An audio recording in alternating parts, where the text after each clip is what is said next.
E rickshaw में बच्चे सुरक्षित नहीं हैं। अब इसको लेकर कलेक्टर गाइडलाइन जारी कर रहे हैं। आपके शहर में ई रिक्शा का क्या हाल है? ई रिक्शा वाले जाम लगा रहे हैं कि नहीं लगा रहे हैं? लगा रहे हैं? अगर लगा रहे हैं तो देख लीजिए इस खबर। पिछले कुछ सालों में ई रिक्शा का ट्रेंड बहुत बढ़ा है। हर गली, हर चौराहे पर आपको ई रिक्शा दिखते होंगे और आप लोग भी आए दिन ई रिक्शा की सवारी करते हो। प्रदूषण की कमी और आम लोगों की सहूलियत को देखते हुए ई रिक्शा चलाने का फैसला हुआ, लेकिन आपके जीवन में यातायात सुविधा को बेहतर बनाने के लिए शुरू किए गए ये ई रिक्शा कैसे इतनी बड़ी परेशानी बन गए हैं कि इनको बैन करने का फैसला लेना पड़ रहा है। मतलब इनको बैन कर दिया जाएगा, इसमें मत बैठाओ लोगों को। ऐसा कौन कह रहा है? कलेक्टर कह रहा है। मध्य प्रदेश की राजधानी भोपाल के कलेक्टर कौशलेंद्र विक्रम सिंह ने बड़ा फैसला लिया है। कलेक्टर के फैसले के हिसाब से राजधानी भोपाल में अब स्कूली बच्चों को लाने और ले जाने के लिए ई रिक्शा का उपयोग नहीं किया जा सकता। स्कूली बच्चों को लाने ले जाने के लिए ई रिक्शा पूरी तरह से बैन कर दिए गए। अगर कोई ई रिक्शा स्कूली बच्चों को लाता ले जाता दिखा तो उस पर कार्रवाई की जाएगी। भोपाल कलेक्टर ने यह भी कहा है कि ई रिक्शा के हल्के होने की वजह से इनके पलटने का खतरा ज्यादा रहता है। इसके अलावा ई रिक्शा में सीट बेल्ट और सुरक्षा मानकों का भी कोई खास ध्यान नहीं रखा जाता और बहुत सारे मामलों में ये देखा गया है कि नाबालिग बच्चे ई रिक्शा चला रहे हैं। बस इन्हीं सब बातों को ध्यान में रखते हुए फैसला लिया गया है कि स्कूली बच्चों के लिए ई रिक्शा पूरी तरह से बैन होगा। इस मामले पर भोपाल ट्रैफिक पुलिस के अधिकारी क्या कह रहे हैं, सुनिए फिर आगे की बात करें। हाँ, अभी मीटिंग हुई थी माननीय सांसद महोदय के साथ, तो उसमें सबने डिसाइड किया है क्योंकि उससे एक्सीडेंट की संभावना ज़्यादा रहती है और हमारी चेकिंग में भी बगैर लाइसेंस के नाबालिग बच्चे चलाते पाए गए हैं, इसलिए रिस्क ना लें। इसलिए कलेक्टर महोदय ने आदेश कर दिया है, हम इम्प्लीमेंट कर रहे हैं।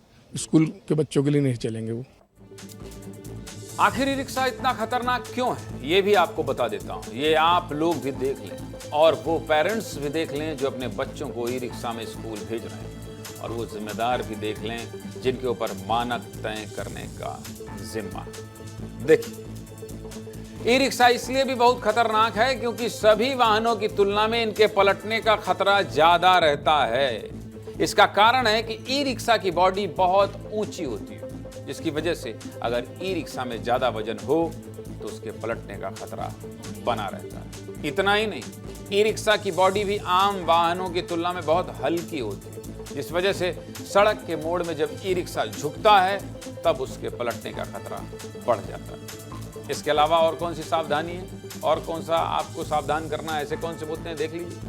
इसके अलावा ओवरलोडिंग और खराब सड़कें भी ई रिक्शा के हादसे की प्रमुख वजह है। दरअसल ई रिक्शा में सवारियों के बैठने के लिए 4 लोगों की ही अनुमति होती है, लेकिन ई रिक्शा चलाने वाले कई बार 6 से 8 सवारी बैठा लेते हैं, 10 भी हो जाते हैं, जिसकी वजह से हादसे की संभावना बढ़ जाती है। इसके अलावा बहुत सारे ई रिक्शा बिना किसी मानक के बनते हैं और इन्हीं ई रिक्शा का स्पीड ब्रेकर और गड्ढों में पलटने का खतरा बना रहता है। कई बार अगर ई रिक्शा बहुत तेज रफ्तार में हो और उसमें ब्रेक लगा दिया जाए तो उसके पलटने का खतरा भी रहता है। मतलब तेज ई रिक्शा चल रहा, आप सोच रहे हैं कार चला रहे हैं, मार दिया ब्रेक तो डगमगा जाएगा। जब ई रिक्शा इतना खतरनाक है तो आखिर क्यों माता पिता अपने बच्चों को ई रिक्शा से स्कूल भेज रहे हैं? हाल ये था कि भोपाल कलेक्टर का ये आदेश सोमवार से लागू होना था, लेकिन हमारे सहयोगी सोमवार को जब स्कूलों के बाहर पहुंचे तो कलेक्टर के आदेश के बावजूद ई रिक्शा धड़ल्ले से स्कूली बच्चों को ले जाते दिखाई दिए। विवेक राणा ने स्कूली बच्चों और उनके पेरेंट्स से भी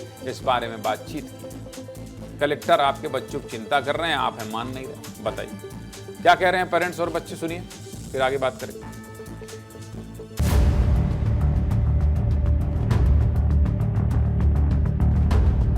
मध्य प्रदेश की राजधानी भोपाल में कलेक्टर द्वारा निर्देश दिए गए हैं, जहां पर जो ई रिक्शा जो संचालक हैं वह ये बच्चों को, जो स्कूल पढ़ने वाले बच्चों को ना घर से ले जा सकते हैं स्कूल, ना ही स्कूल से उनको घर छोड़ सकते हैं। मगर आप तस्वीर देख सकते हैं कि आदेश के बाद भी जो सुभाष उत्कृष्ट विद्यालय के बाहर ई रिक्शा की लाइन लगी है और लगातार जो छात्र हैं वही ई रिक्शा में बैठ रहे हैं।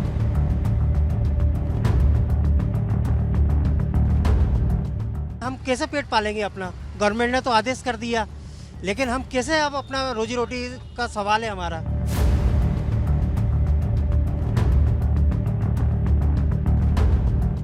छात्र भी बैठे हैं उनसे भी हम बात करेंगे कि वो कितना सुरक्षित अपने आप को महसूस करते हैं। आप ई रिक्शा से जा रहे हैं, अपने आप को सुरक्षित महसूस करते हैं आप? जी बिल्कुल, हम सुरक्षित महसूस करते हैं अपने आप को।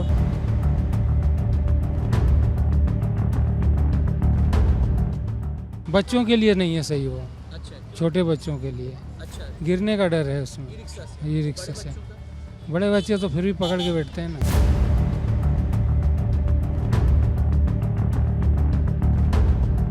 आपने जो गाइडलाइन बनाई है वो बहुत महत्वपूर्ण बनाई है। मतलब ये अगर मोहल्ले में ही चलें तो ज़्यादा है, उससे सुविधा भी रहेगी नागरिकों को। लेकिन अगर ये मेन रोड पे चलेंगे ट्रैफिक भी जाम होता है इससे।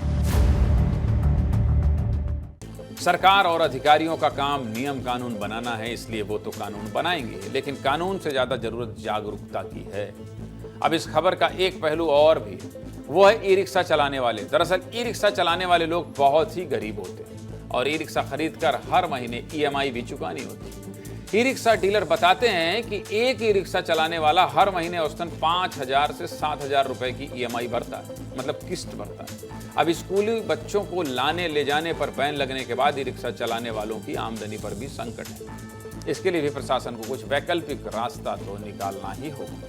ई रिक्शा चलाने वाले इस फैसले पर क्या कह रहे हैं, पहले ये सुनो।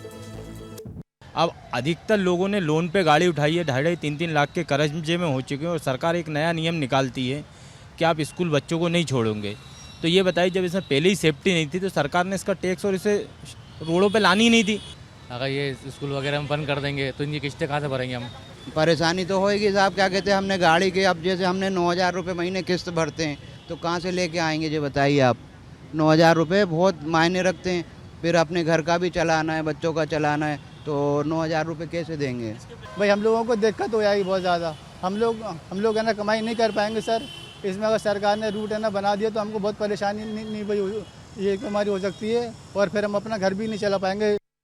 सीधे मुद्दे की बात क्या है? सीधे मुद्दे की बात यह है कि ई रिक्शा को लेकर कोई सख्त नियम कानून का ना बनना हादसों को तो बढ़ावा देता ही है, लेकिन सड़कों पर निकलने पर यह भी महसूस होता है कि जैसे ई रिक्शा की बाढ़ आ गई हो। ऐसे में प्रशासन और सरकार को ई रिक्शा को लेकर सख्त नियम बनाने की भी जरूरत है। अगर कलेक्टर साहब स्कूल के ही बहाने सड़क से कुछ ई रिक्शा कम कर रहे हैं तो ये फैसला भी स्वागत योग्य है।